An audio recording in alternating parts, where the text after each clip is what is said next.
2 चमचे तेल टाकणार आहे मी आता. नंतर टाकायची आपल्याला मोहरी. थोडेसे शेंगदाणे टाकणार आहे. कांदा आणि मिरची, हिरवी मिरची कापून घेतलेली.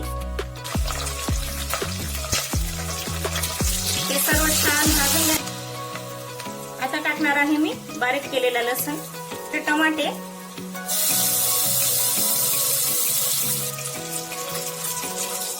आता टाकणार आहे आलू, मिरची टाकणार आहे मी आणि हळद टाकणार आहे.